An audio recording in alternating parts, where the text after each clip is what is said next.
Howdy, y'all. Welcome to another episode of our fine, unnamed podcast about movies. That actually sounds like a perfect another episode, meaning our very first one. Yeah. Yeah. But in an alternate reality, in a different timeline, it would just be another one. We're your hosts. Yeah, we're your hosts. I am Jack Alford. I am a film director from the Milwaukee area. And this is my lovely wife. She is sometimes known as Short Stack on some basketball courts in the area. And she's a musician, a teacher, a nanny, a superwoman. Her name is Stephanie Wynn. Thank you. That was a beautiful intro. You're welcome. So, we've seen a decent amount of movies this year. Decent? Yeah. What are your overall thoughts on movies and Hollywood in general this year? Because it was kind of an interesting year, wasn't it? Yeah. There was quite a bit that happened, in particular with strikes and some workers' rights. I have some mixed thoughts because when I look at my top 3 to 5 movies of the year, they were bangers, but... And we'll get to that for sure. But the pickings were slim. And I think that, the more and more money that Hollywood has, which they might say that they don't have a lot, but they do. I can't run the numbers on that currently, but I don't have the exact financials. No. But you hear creatives or people. You hear people say all the time, you gotta, you need the money. You need the money in order to really make a good product. Yeah. And I think true creatives would disagree with that. But the problem is I feel like the pickings were slim this year. And what was good was incredibly good and true art and some of the best stuff I've seen. But it was limited. You would think that there would be more... more a variety of different movies. Beautiful movies. And the one thing I'm just not sold on that I was bummed about this year was just the content, specifically with sex. Just shut up, Hollywood. No one wants to see that. We know what you're all thinking. You're all just sexually deviant people. Wow, I'm getting really mean right now. Calling out Hollywood, but I think it's more creative, and I dare Hollywood to tell stories that allude to that if you want to, without explicitly showing it. Well, and I feel like that's a lost art. Just jumping off that last point, I think that's a lost art within the industry, and you can say all you want about censorship and. Particularly, there were things that were not allowed to be shown in very early Hollywood movies. Yeah. I know I think it was a Nickelodeon that was very scandalous at the time that showed a woman undressing. Yeah. And, it was oh my goodness. And that's what made the censors pop up and say we're going to establish these rules that you can't show certain things. But I agree. I think a lot of the trope about, the love interests will kiss and then it will cut away to a post-coital, cigarette smoke, when it's they did the thing off screen. Yep. We didn't have to see it in detail. So, yeah, I always find that more interesting. And you'd be surprised there are some actors like Emilia Clarke. She actually came out a few years ago saying she thinks that sex on screen is boring.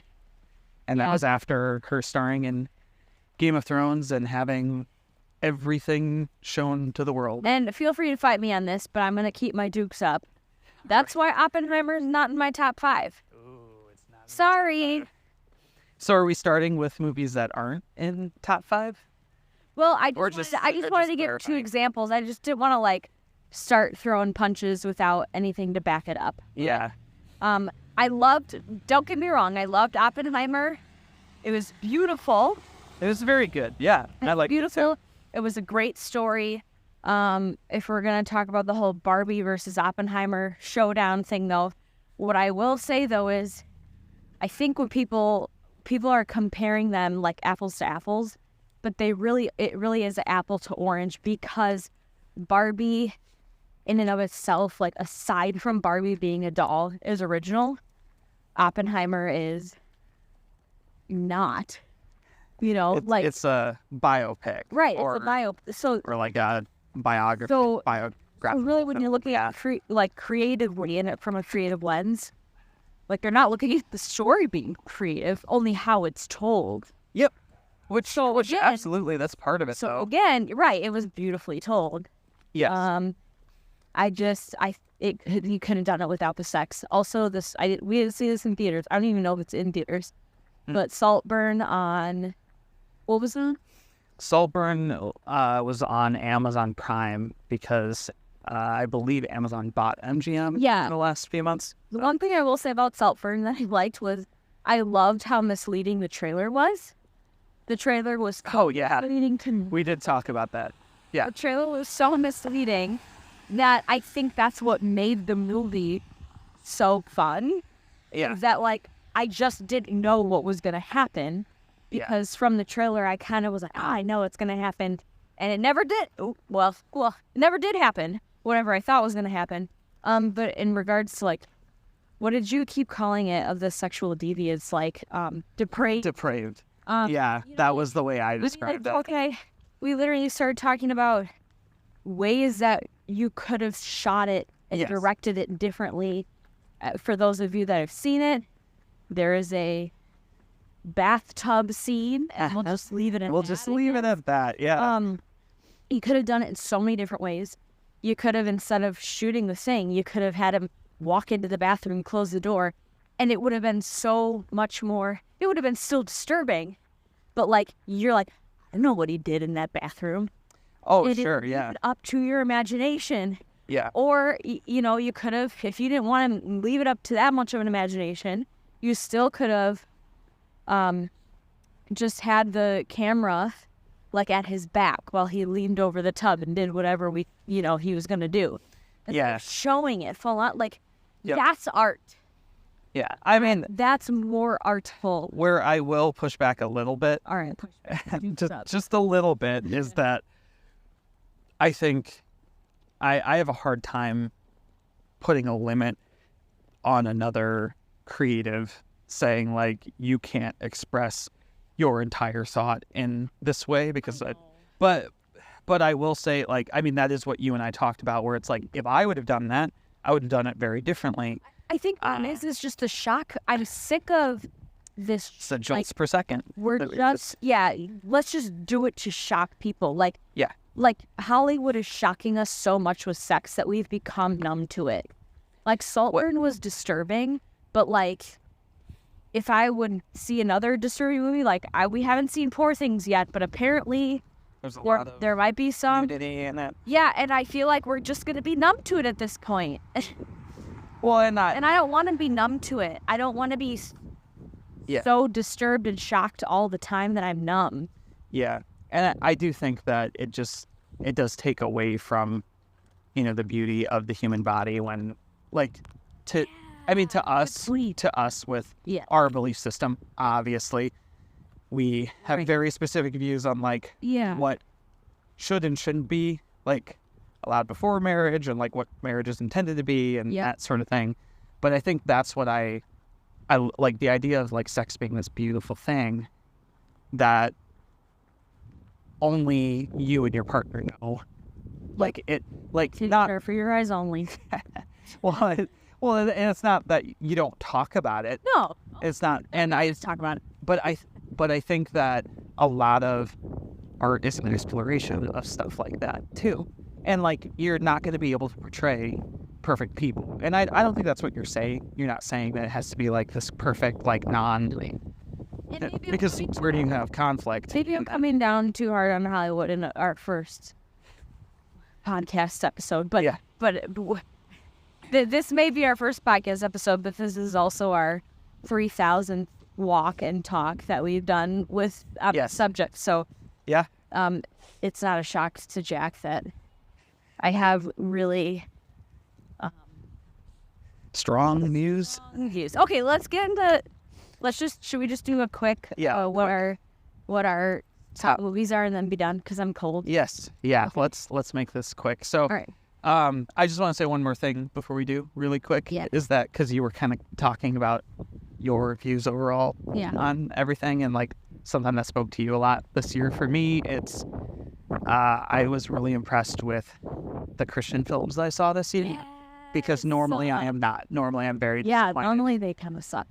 Kind of. Normally they're the worst. Like, honestly, they're like really poor excuses. God's Not Dead's great for your grandma, but for millennials. Okay. Yeah, I mean, if your grandma's lame, maybe. But yeah, so anyway, I just, like, a couple of movies I saw this year that, like... His Woman Talking, I know that was from 2022, but we just saw it, so it's on my mind. Is that Christian? Well, I mean... You could make an argument. It's technically about a Mennonite community, so like it's a sect of Christianity, which is so funny that go ahead. Yeah, I if there's any movie that like wasn't released this year that we saw that I think we did just see it. Yeah. But wow, I'm definitely gonna be talking about that for a while. Yep. Go see it. Women Talking. It's on Prime right now. On Prime. Go see it now. Yeah. Before they add ads. Okay. So, really quick, you want to hit me with your top ones? Yes, and in classic Steph fashion, I can't make a decision, so my 3 and 4 are tied. Oh, very nice. Shoot, and now I'm forgetting. You forgetting them? Yeah. Are you doing top 5 or? Yeah, I'm going to start with... Oh, yeah, okay. So, my tied for third place. Sorry, I'm going second. Okay. Yep. The tied for third place is Wonka and Nefarious. Oh, nice. Okay. And because I'll just lean into me being a woman and my mood. Depends on my mood which one is going to be in third place. Sure. Nefarious is the best Christian movie I think I've ever seen. It is disturbing and brilliant. I didn't even think... It was like a C.S. Lewis book, like, made into a movie. It felt like letters in today's day and age. Yeah. But, like, I would never describe it to someone as, like, a Christian film, though. No. I think it's for all people. So I... Definitely a thinker, that one. Yeah, like, it's for everyone. It's for atheists, non-believers, religious. But Wonka, you know the story. Quick anecdote. I was incredibly traumatized by the Gene Wilder. The OG. I'm Willy Wonka and the Chocolate Factory. Yes, when I was 5 years old. It is so traumatizing to me. And so when I think about 5-year-old Steph just getting her Timothée Chalamet, like young, innovative, like a little cuckoo and quirky but excited Wonka. 5-year-old Steph has Wonka at number 2. Sure. Yeah. My number 2 is Spider-Verse. All right. At Across. Yeah. Across the Spider-Verse. Brilliant film. And my number 1 is Barbie. Very nice. What are yours?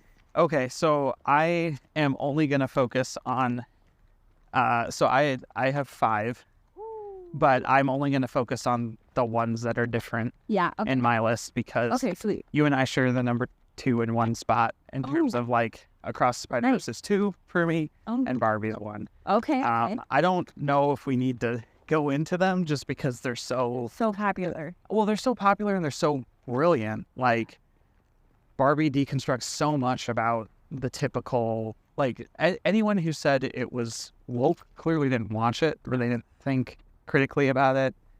It's a little, like, apolitical movie. And I thought it was hilarious, but at times serious and even spiritual. Like it was stop just brilliant. Political lens on for one moment and just have fun watching it. Yeah. You know?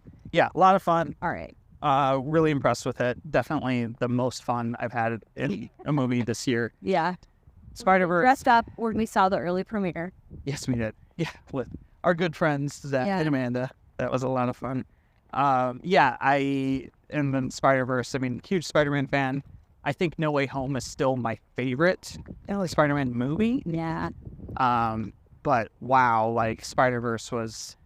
I didn't know if it was possible for them now to do the first one, but they really set themselves up for a strong finisher potentially, and it's what like that good Empire Strikes Back equivalent of their. Oh, I'd wait 2 movies. years. As long as it.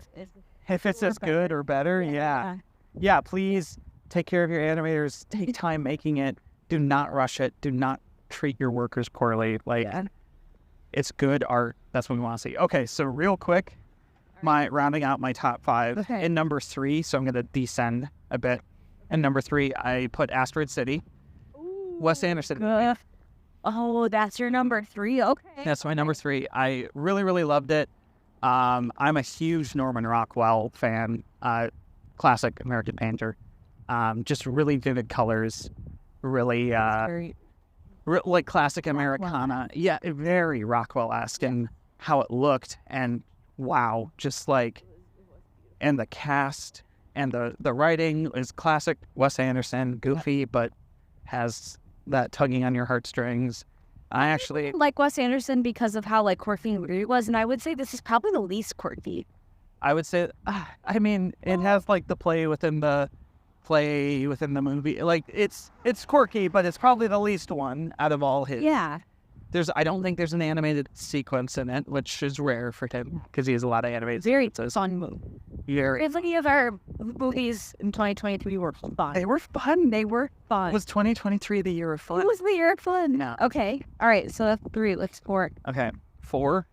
You would not have seen this. Oh. Yeah. What? I knew what you were going to say. That one horror movie. Skinamarink. Yep. Yes. That one. It's pretty divisive. I know, like, some of my friends who are horror movie buffs, they weren't big fans of it, but I do not struggle with anxiety or anything like that. And I actually, when I was in the theater, there was a point that I felt like pressure on my chest because I was that, like, just drawn into the story of the movie. So I don't got to get into specifics, but There's another one that you were raving about in the summer. Horror movies? Yeah, it was like sci-fi. It was a sci-fi. I have to think about it. Maybe it was 2022, but I just remember. Yeah, I'm not sure. I don't remember a ton of sci-fi this year. That reminds me, we should watch The Creator because we haven't seen that. You told me about that one, the Gareth Edwards sci-fi movie. There's like, we'll watch the trailer. Okay, yeah. Okay. Anyway. Okay. So and then what's number 5? Number 5, for a lot of different reasons. This one was a big surprise to me, but I've been a longtime fan of the movies Godzilla -1. Oh, that's your 5. Okay. Yeah. Godzilla -1, tons of people rave about it. To me, it's not the best Godzilla movie. It's a really good one, though. And it's really, like, there's always the debate between whether you tell a political story or you just tell a monster WWE SmackDown story and just make it fun. And, like, you can have both. This one is very much in the lens of the, like, human drama, the political, like, this is around the time of World War II post-Japan, and it's intense, it's sad, it's powerful, and beautiful, yeah. Made on a pretty small budget from what I hear. I heard that there were people saying it was made for, I think, right around $15 million, and the director actually came out and said, I wish it was that much. Which is pretty incredible considering some of the effects that are in it and what they do. Like, it's really well done. It looked much more like the original Godzilla, and I Yes. was okay with that. Yeah, the design harkened back to that classic, which was good. I mean, we could get into the weeds on this, but I really liked Shin Godzilla, probably a little bit more even. Okay. Yes. Okay, you gave 5. I should give my number. All right, round it out. I think my number 5 is Mario. Mario's good. Mario, I think, was 6 for me. So, Okay. yeah. Mario was very good. So between the two of us, Yeah. Out of our top 5, the fun movies are Barbie, Mario, Spider-Verse, Asteroid City, Wonka. Yep. Wow. And I would say Godzilla Minus One was still fun. It was fun, but it was Nefarious was not bad. fun. No. Nefarious is not fun, and Yeah. I'm assuming Skinamarink wasn't really No. fun either. No, not fun. So- Very intense. Okay. But I think that's a good snapshot of our year in 2023. We're still watching a bunch of movies. Like I haven't seen Leave the World Behind and Yep. So Jack The Creator and leaves the stuff. world behind. That would probably be my number 6, maybe Really that high. 6 or 7. Okay. All right. I mean, also we have not seen Killers of the Flower Moon yet, so that's not on our list because we haven't seen it That's yet. right. So jury's still out on that. That may or may not. There's a lot of movies we haven't seen. Yeah, we because still have of- a lot we need to see. Yeah, but I mean, if anyone out there wants to send us sponsors or tickets to see these movies ahead of time, then maybe we can in the future. But for now, we're just doing it on our dime and our time. And just as far as movies to see, again, I know this was 2022, but gotta go see Women Talking. Yes. You gotta go see Nefarious from this year. Yeah. If you're looking for some thinkers. Yeah. But other than that, have fun. Yeah, have fun and go see a movie. And Go see hashtag Grants Oompa Loompa Dump Truck.